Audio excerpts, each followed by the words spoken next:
is here with her family's message for others. Shannon? This seemed to happen so suddenly. Last week, Dakota Morgan was a perfectly healthy 15-year-old freshman at Bolingbrook High School who excelled in school and athletics. Now her parents are making funeral arrangements. A little more than a week after her 15th birthday, Dakota Morgan started feeling sick. Sunday, we were out early, and she called us and said that she woke up feeling dizzy and weak. And she was coughing on the phone.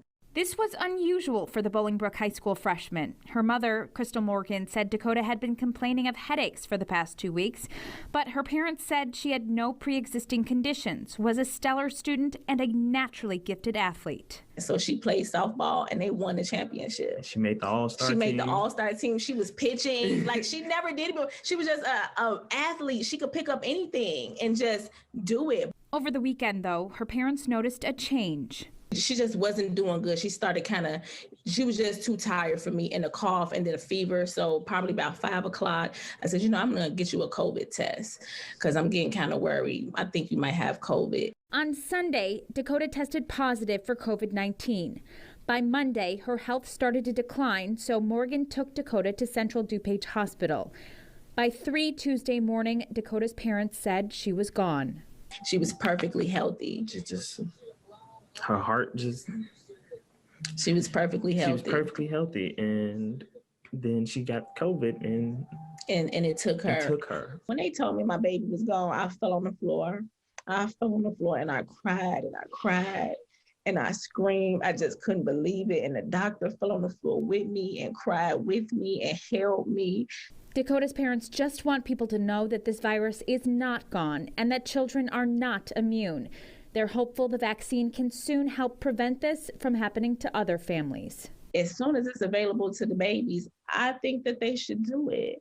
Do it because you just never know. I didn't expect this. You never knew. And she was healthy. And I feel like, I don't know. I just feel like I was robbed. Dakota's parents say there will be a balloon release for their daughter this Saturday. That will take place 5:30 Saturday evening at Anna Reno Community Center in Bolingbrook. All right, Shannon, appreciate that very much. Thank you. For the world is among his main focuses right now.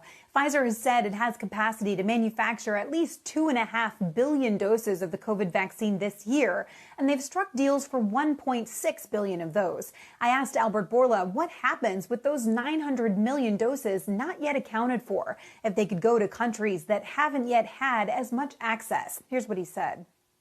Price should not be an obstacle because we are giving these doses at tier pricing. The rich countries, the high-income countries like the US, Europe, Japan, Canada, Australia, they are paying one tier. The middle-income countries, they are paying half of this price. And the low-income countries, they are offered these doses at cost. But of course, it's certainly true that wealthy countries have had access to many more doses sooner than lower-income countries.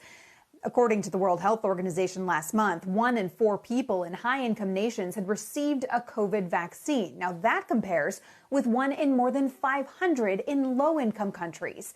And as the U.S. gets close to authorizing the Pfizer vaccine for kids ages 12 to 15, some in the public health world have asked the question, given that overall COVID strikes the young less severely, is it ethical to vaccinate adolescents in the U.S. ahead of high-risk adults in other countries? So we asked an ethicist, Art Kaplan at NYU. I believe the U.S. is not quite there with respect to sufficient population immunity not to do the 12 to 15-year-olds. Remember, part of the reason to vaccinate them is not just to protect them, although it's important to try and protect them, but it's also to cut down transmission. Now, Kaplan said it would be less of a question if more adults in the U.S. were choosing to get vaccinated. As COVID-19 continues to grapple the entire world, BioNTech said it expects its COVID-19 vaccine, which has been jointly developed with Pfizer, to be available to 12 to 15-year-olds in Europe from June. The German firm CEO, he asserted that it was in the final stretches of preparing its submission for European regulatory approval. He further added that the evaluation of trial data would take 4 to 6 weeks on an average. The process of vaccinating children is seen as a crucial step towards herd immunity and taming the pandemic.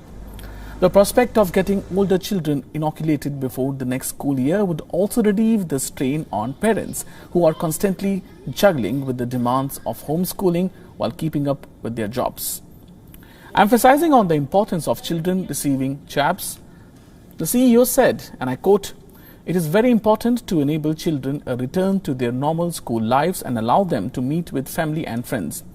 BioNTech has already applied for emergency US authorization of the jab for 12 to 15-year-olds earlier this month. The move comes after BioNTech and Pfizer announced that phase 3 clinical trials of their vaccine for children aged 12 to 15 showed it was 100% effective in warding off the disease. The BioNTech Pfizer shot is based on novel Myrna technology and was the first COVID-19 jab to be approved in the West late last year.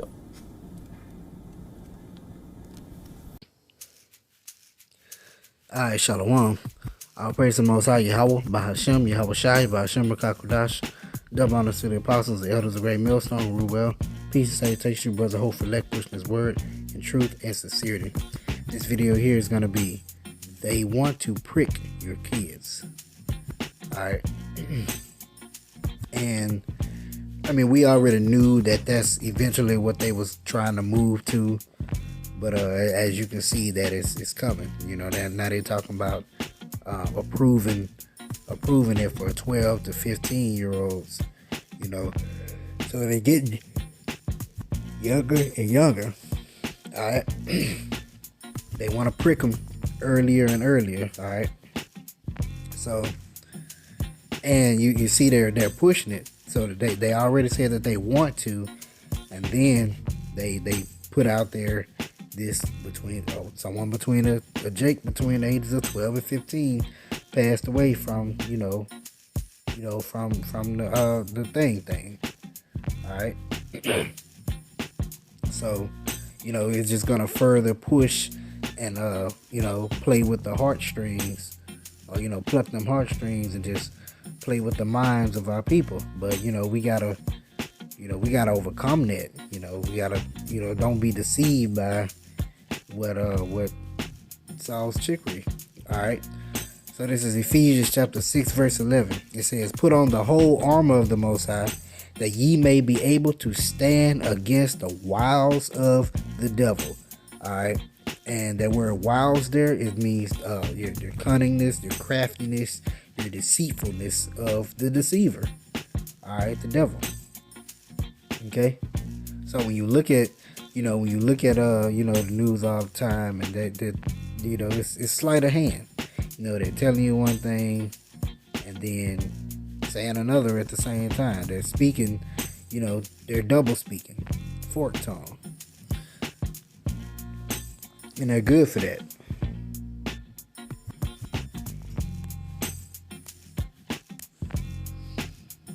All right, this is 1 Thessalonians chapter 5 verse 8. It says, "But let us who are of the day be sober." All right, the ones who are of the day are the children of the light, or the elect of Israel. All right, and of the day you have this knowledge that is truth that brings light unto your path. "Put it on the breastplate of faith and love, and for an helmet the hope of salvation." All right, so we're operating in faith and love. We are faith-based Israelites. In love, we try to keep the commandments as best that we can. Rehearse the righteous acts. And for an helmet, the hope of salvation. Our salvation is, we are subject to hope. In that Yahweh Shai comes and takes us out of here. That's what we're hoping for. We're not hoping for anything here in this kingdom. That's what we literally put all of our eggs in one basket, and that's the basket of Yahweh Shai. All right.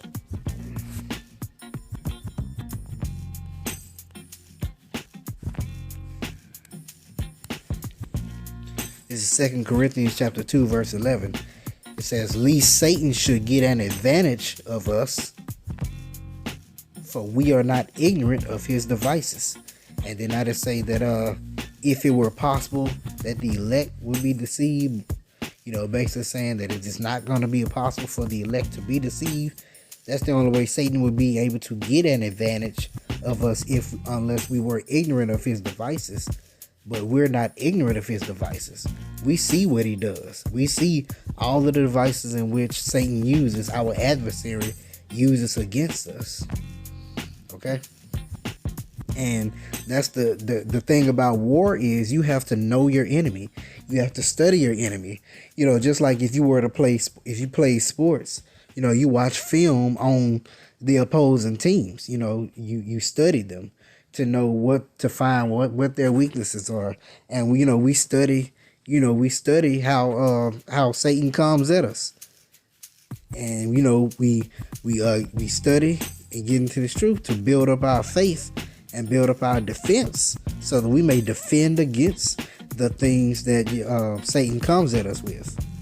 All right. This is 2 Corinthians chapter 11, verse 3.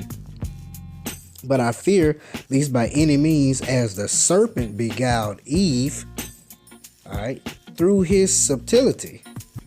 So the serpent beguiled Eve through his subtlety. Is not Esau subtle or subtle with the things that he does, with these wiles that he comes against us with? So your mind should be corrupted from the simplicity that is in Hamashiach. All right, this truth is so simple. It really is. It's not complex. But through the subtlety of the serpent and Esau and the way he brings things about, he creates all these gray areas, all these different ways. There are many avenues to do stuff, but this truth is literally, in Hamashiach is black and white. It's righteousness and wickedness, left to right, up, down. It's red, it's black and white. We have what we supposed to do and we just do it. We have all the information that we need for salvation, and all the things that we need to preach the word, all the things that we need of what to tell the people. We just need to do it. It's that simple. It's very simple. But once again, through the wiles and the trickery, the deceit, the cunningness in which, Satan comes with, he creates a doubt in gray areas. All right. So to have you going for that prick when that's not something that you really need.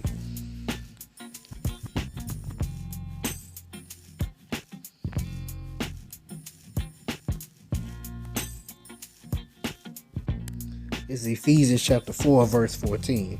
That we henceforth be no more children. Okay? A child pretty much believes anything you tell them, or as a babe, you growing up. All right? Tossed to and fro and carried about with every wind of doctrine. You don't just believe anything. You get in this truth and you be rooted in Yahweh Shai. Yahweh Bashim Yahweh Shai. Alright? Because if you're not rooted in Yahweh Bashim Yahweh Shai, you're going to be tossed to and fro with every wind of doctrine. Meaning somebody can come and tell you, oh man, the earth is flat. And you really? I never thought about that. That's true. All right, now you have you going off.